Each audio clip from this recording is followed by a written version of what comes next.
माहिती मनोरंजनाचा खजिना विविधा. गीत संगीत संवादाचा अनोखा संगम विविधा. तुमच्या सोनेरी क्षणांचा सोबती कार्यक्रम विविधा.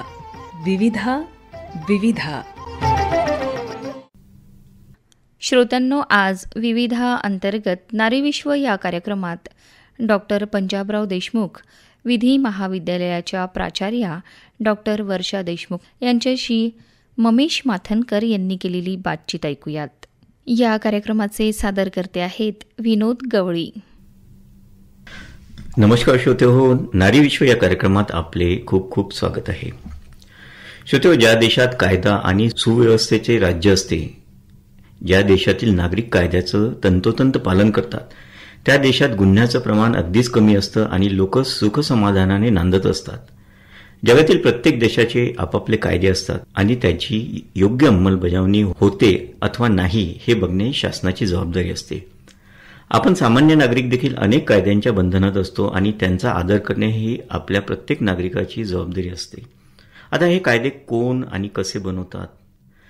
श्रोते, नुकताच मार्च महिन्यात आंतरराष्ट्रीय महिला सबलीकरण सप्ताह सुद्धा साजरा केला गेलेला आहे आणि या सप्ताहात महिलांसंबंधित असलेले विविध समस्या आणि त्यावर उपाययोजना यावर मंथन केलं जातं. आणि कायदा ही एक अशी गोष्ट आहे की हा महिलांसाठी सुद्धा अतिशय महत्त्वाचा आहे, त्यांच्या सुरक्षेसाठी आणि सबलीकरणासाठी सुद्धा.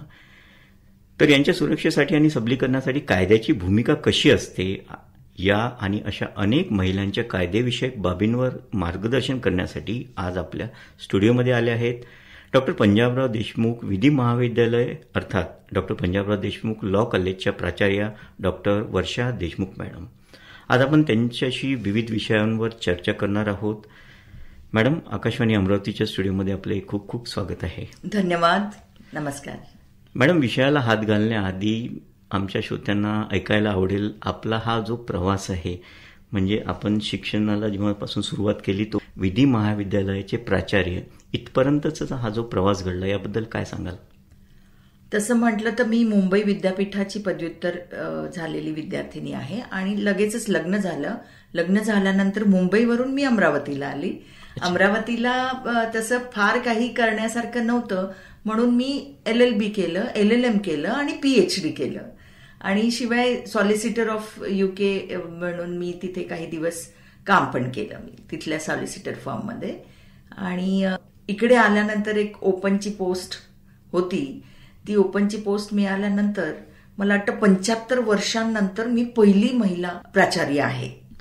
म्हणजे मुंबईची मुलगी ही अमरावतीची सून झाली आणि इतक्या मोठ्या पदांपर्यंत पोहोचली, हे आमच्यासाठी सुद्धा अभिमानाची बाब आहे असं म्हटलं तरी चालेल. मॅडम, आपण नेहमी ऐकतो की कायदा असतो किंवा आपण कायद्याप्रमाणे वागायला हवं, कायद्याचा आदर करायला हवा. तर हा कायदा म्हणजे नक्की काय असतो आणि हे कायदे कसे बनतात, म्हणजे यांची प्रक्रिया कशी असते हे आमच्या श्रोत्यांना समजावून सांगाल? अगदी नक्की.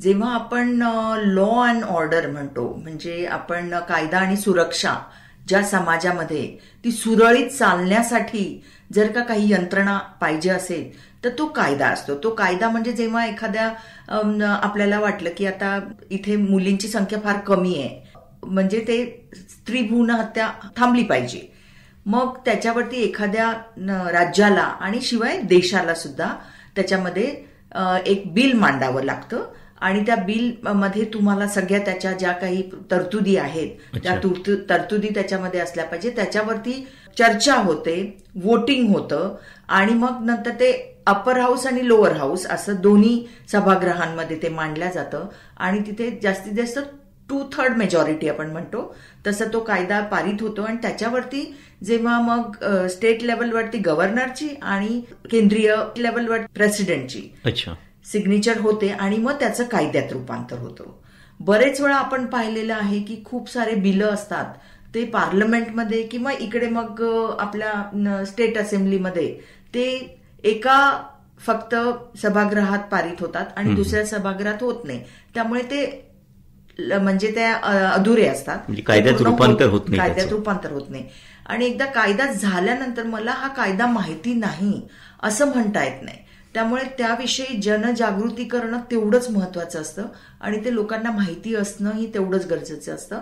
बरेच वेळा मी एक किस्सा सांगते. जसं 1982 मध्ये एक घटना घडली होती की तेव्हापासून हा कायदा निघाला की तुम्हाला मॅरेज सर्टिफिकेट कंपल्सरी आहे.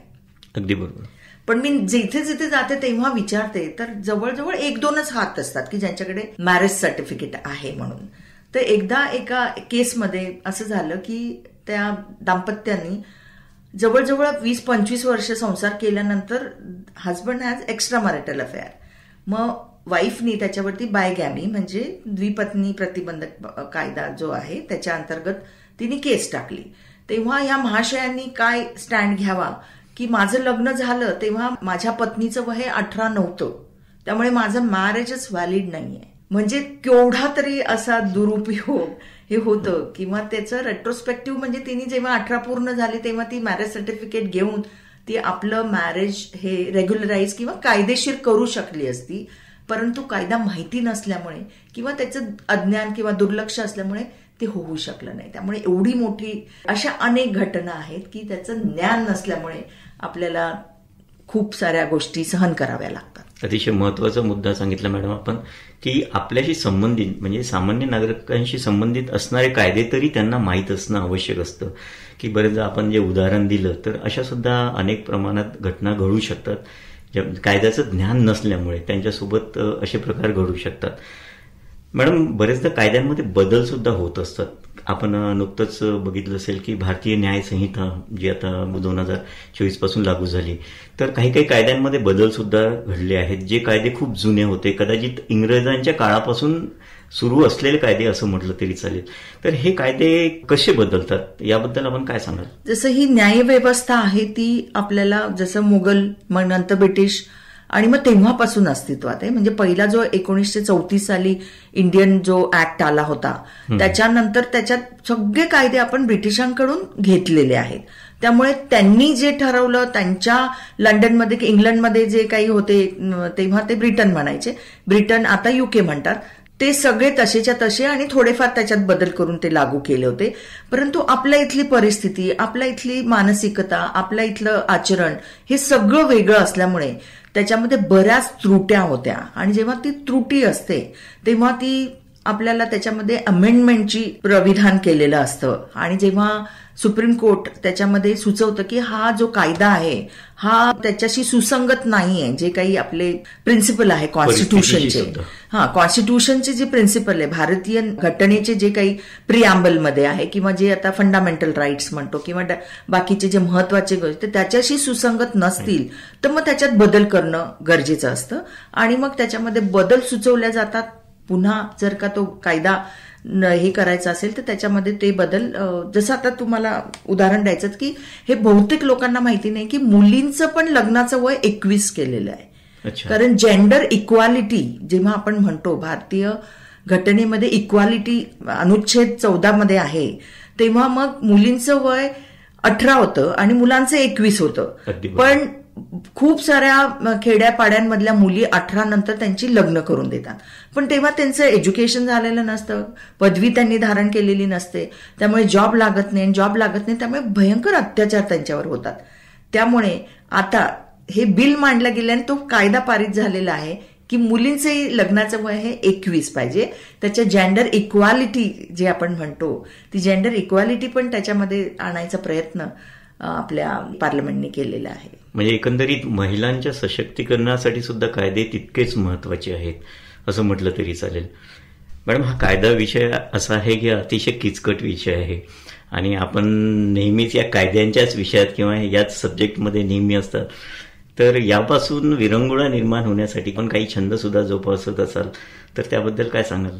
हो, सध्या तरी म्हणजे सगळी जबाबदारी आहे. नुकतंच आम्ही नॅक पण फेस केलेलं आहे.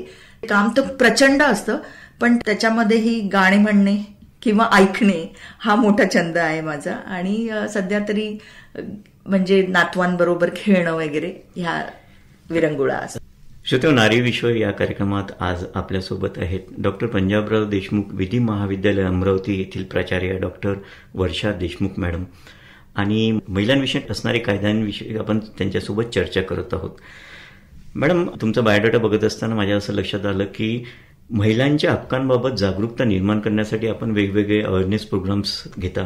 त्यांच्यामध्ये जाऊन त्यांचे हक्क कुठले कुठले आहेत आणि कायद्यांनी त्यांना कुठल्या कुठल्या सुविधा दिल्या आहेत याबद्दल त्यांच्यामध्ये जागरूकता निर्माण करता. तर कुठले कुठले उपक्रम आपण राबवता?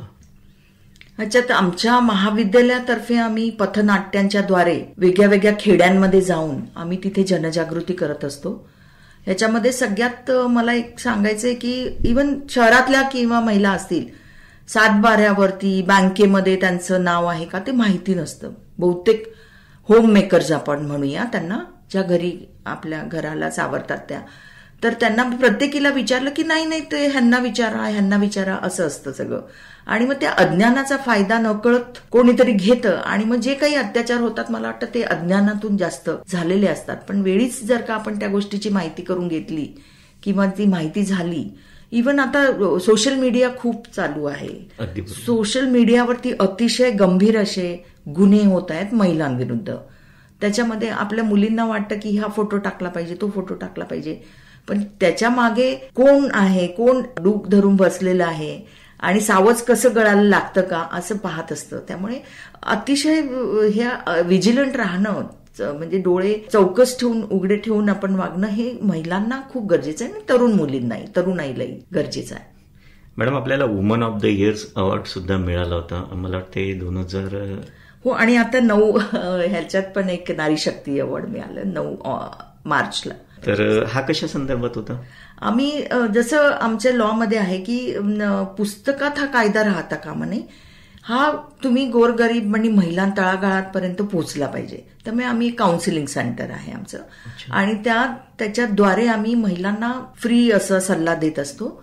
आणि आम्ही असे बरेच शिबिरं, बरेच असे अवेअरनेस प्रोग्राम घेतो की जेणे कायदा ऍटलिस्ट माहिती पाहिजे महिलांना.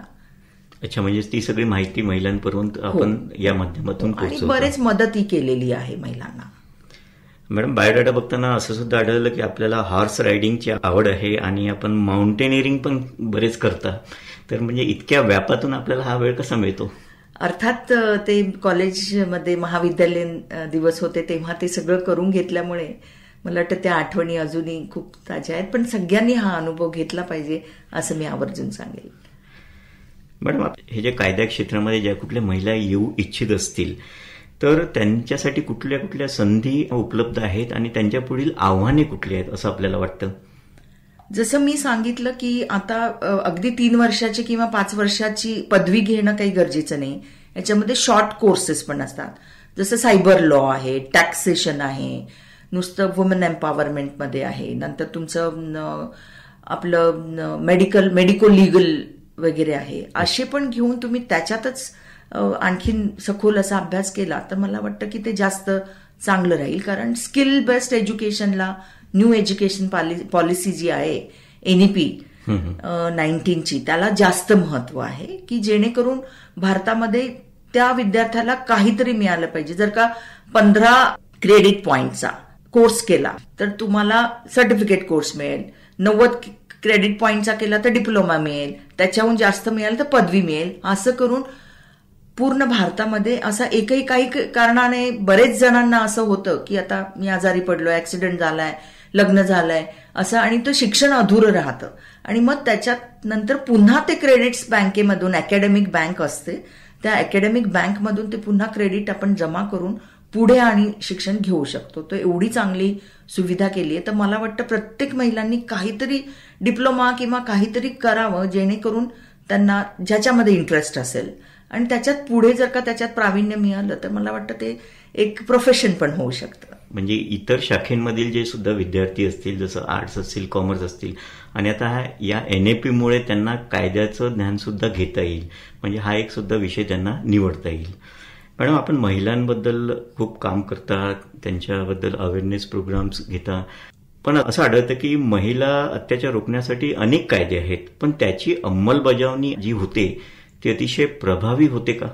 नाही, तिथे खूप मोठा ग्रे एरिया आहे तो. अच्छा. कारण जिथे तिथे आपल्या भारतामध्ये हे कायदे जसं आता बाहेर थुंकलं तर तुम्हाला लगेचच 6,000 वगैरे पर्यंतचा हे असतो. आपल्याकडे साधा आपण जर का सिग्नल आहे ट्रॅफिकचा तो पण आपण हे केलं तर आपल्याला माहिती येते सगळं. मला काही इथे बोलायची गरज नाही की मॅनेज होतं सगळं. तर ते मला वाटतं जेवढे मोठे लोक असतात तेवढं मॅनेज करतं. मग फक्त जो तुमचा आणि माझ्यासारखा जो सामान्य माणूस असतो त्यालाच कायदे आहेत का, हा एक मोठा प्रश्नचिन्ह आपल्या सामान्य माणसा. त्यामुळे जेवढा मोठा माणूस असेल त्यांनी कायदा आहे त्याचं पालन करावं. पण आपल्या देशामध्ये उलटी परिस्थिती दिसते की जेवढा मोठा तेवढं कायद्याचं उल्लंघन जास्त असतं. आणि मग ते कायदे असतात ते फक्त जे आपले सामान्य लोक असतात त्यांच्यासाठीच असतं, ज्यांचं म्हणजे बळी तो कानपिळी.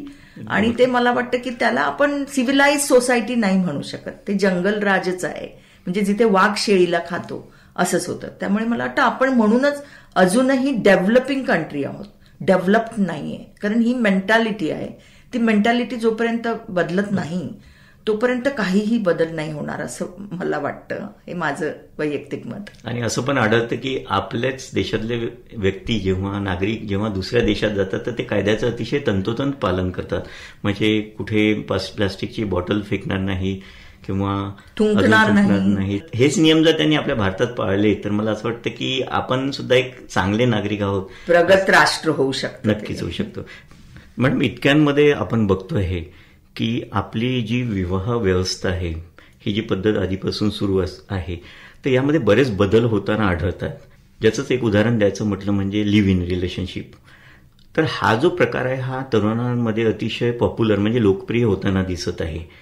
हे जे लिव्ह इन रिलेशनशिप सद्यस्थितीत सुरू आहे याबद्दल असलेले धोके आणि याबद्दल असलेली आव्हानं याबद्दल आपण काय सांगाल?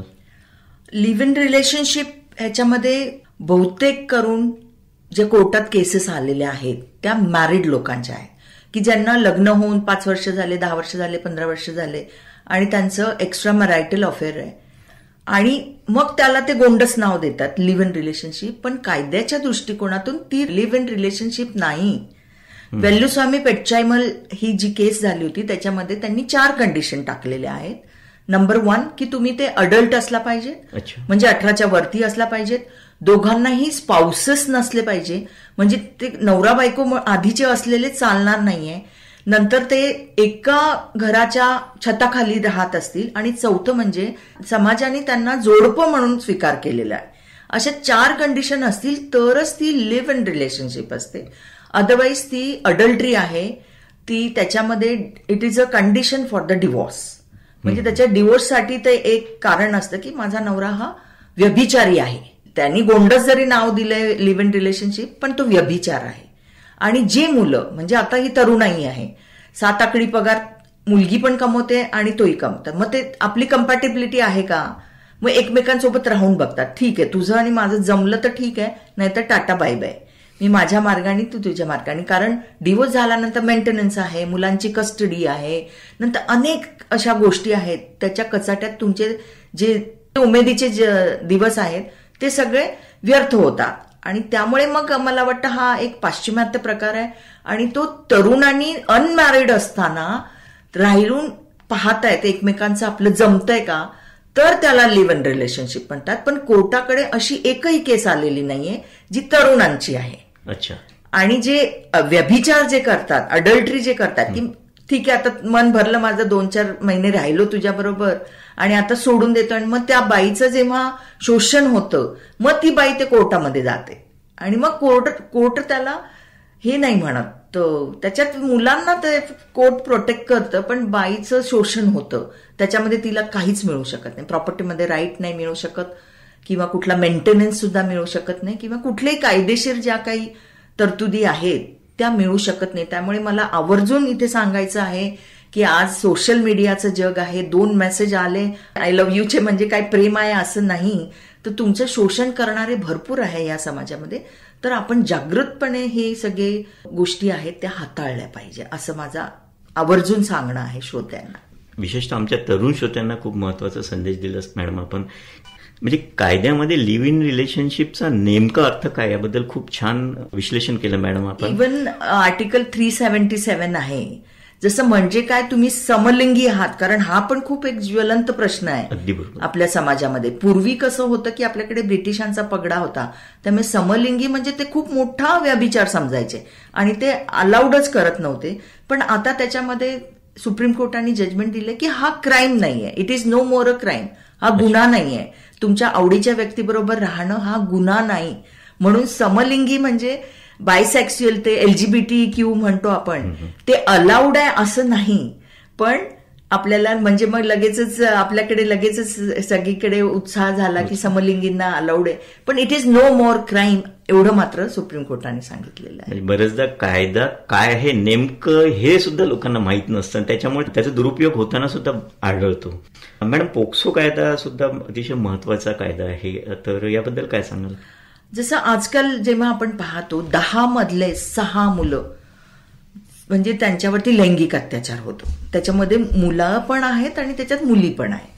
तर मुलं आणि मुली दोन्ही आहे की लहान मुलांचं आपण आता नुकतंच, मी नाव घेणार नाही, पण त्या एका खूप मोठ्या सिने कलाकार अभिनेत्रीच्या नवऱ्याने करोडो रुपये ह्याच्यातून, ह्या फिल्ममधून कमवले होते. पण त्याचं पुढे काय झालं माहिती नाही आपल्याला.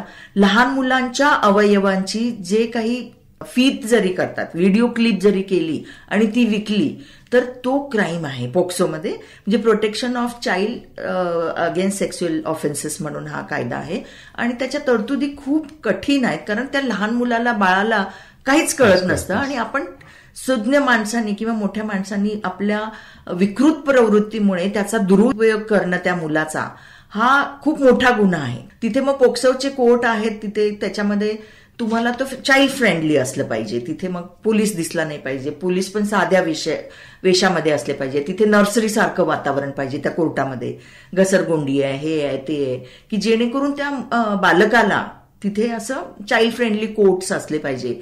पण मला वाटतं की फार त्याची अंमलबजावणी होत नाहीये आणि मला वाटतं जर का पिढी जी आहे 18 वर्षाच्या खालची पिढी आहे, त्यांच्यावर हे लैंगिक अत्याचार झाल्यानंतर त्यांची मानसिकता म्हणजे तो कशा प्रकारचा नागरिक होईल, हे अतिशय मोठा एक प्रश्न आहे समाजापुढे. आणि 10 पैकी 6 मुलं ह्याच्यामध्ये होतात. पिंकी विर्याणीचं बिटर चॉकलेट म्हणून आहे, साधं चॉकलेट, आणि आम्ही जेव्हा रिमांड होमला भेट देतो, बिर्याणी देऊन शारीरिक शोषण लहान लहान मुलांचं होतं. अतिशय म्हणजे हृदय पिळवटून टाकणारी गोष्ट आहे. आणि मला वाटतं ह्याच्यावरती आणखीन कठोर कायदे आहेत, परंतु त्याची अंमलबजावणी खूप मोठी त्याच्यामध्ये मला वाटतं एक लॅक्युना आहे आपल्या समाजामध्ये. आणि हा पोक्सो ऍक्ट आहे, ह्याच्यामध्ये साधं तुम्ही फोटो काढले किंवा दुरून सुद्धा त्याचं हे केलं तर ते सुद्धा हा खूप मोठा गुन्हा आहे असं समजलं जातं. आणि आपण बघतो की मुलींवरती डोंबिवलीची केस आहे, नंतर आपली UPची केस आहे, की लहान लहान मुलांना हे अत्याचाराला सामोरं जावं लागतं. ही अतिशय मोठी शोकांतिका आहे. मॅडम, आता आपण आपल्या मुलाखतीच्या शेवटाकडे वळतो आहे, तर आपल्या वैयक्तिक अनुभवातून महिलांना कायदेशीर शिक्षण घेण्याबद्दल आपण काय संदेश द्याल? मला वाटतं की ह्या छोट्या छोट्या ज्या गोष्टी आहेत, मॅरेज सर्टिफिकेट असणं, 7/12वर आपलं नाव आहे की नाही, बँकेत माझं अकाउंट आहे की नाही, किंवा मग मी स्वतःच्या ह्याचं अर्थार्जन करू शकते की नाही, घराबाहेर पडल्यानंतर ऍटलिस्ट मी 500 रुपये तरी कमवायला तेवढी समर्थ आहे की नाही, ह्या गोष्टी पाहिल्या ना तरी बऱ्याच गोष्टी सहजपणे आपल्याला वाटतं जीवन जगता येईल. आणि तो स्वाभिमान आपण आपल्या मुलींमध्ये, पण आपल्या समाजामध्ये कसं आहे, लग्न झालं की झालं, आपली जबाबदारी संपली, तसं न करता मुलीला पायावर, मग ते स्किल्ड बेस एज्युकेशनला का बरं इतकं महत्व आहे? कारण आज आपण आता पाहिलं की साधं पार्लर असो किंवा मग कुठलंही क्षेत्र असो, त्याच्यामध्ये तुम्ही जर का स्किल असेल एखादं, आपल्या महाराष्ट्रात अतिशय स्किलची कमी आहे. आम्ही GSTचे कोर्स घेतो की जिथे तुम्हाला ते फायलिंग जरी आलं करता तरी खूप मोठी गोष्ट आहे. तर मला वाटतं अशा छोट्या छोट्या जरी आहे, आणि कामाला प्रतिष्ठा असणं हे समाजामध्ये असलं पाहिजे. मग ते कुठलंही काम करायला लाज नको वाटायला, आणि कामाला प्रतिष्ठा असली की मला वाटतं की आपोआपच लक्ष्मी आणि सरस्वती दोघी जणी एकत्र असल्यावरती मला वाटतं की आपोआपच समाजामध्ये त्यांना प्रतिष्ठा मिळते. मॅडम, आज आपण इथे आलात आणि महिलांविषयक कायदे, तसेच नवीन जो विषय सध्या तरुणाईंमध्ये सुरू असलेला एक खूप लोकप्रिय होत असलेला विषय म्हणजे लिव्ह इन रिलेशनशिप असेल, पोक्सो कायदा असेल आणि इतर कायद्यांबद्दल सुद्धा अतिशय उपयुक्त अशी माहिती आमच्या श्रोत्यांपर्यंत पोहोचवली. आकाशवाणी अमरावतीतर्फे आम्ही आपले खूप खूप आभारी आहोत. आता मी आपला निरोप घेतो. नमस्कार. मलाही संधी दिल्याबद्दल आपले खूप खूप आभार. धन्यवाद. श्रोत्यांनो, आत्ताच आपण डॉक्टर पंजाबराव देशमुख विधी महाविद्यालयाच्या प्राचार्या डॉक्टर वर्षा देशमुख यांची ममेश माथनकर यांनी घेतलेली मुलाखत ऐकलीत. या कार्यक्रमाचे सादरकर्ते होते विनोद गवळी. माहिती मनोरंजनाचा खजिना विविधा. गीत संगीत संवादाचा अनोखा संगम विविधा. तुमच्या सोनेरी क्षणांचा सोबती कार्यक्रम विविधा.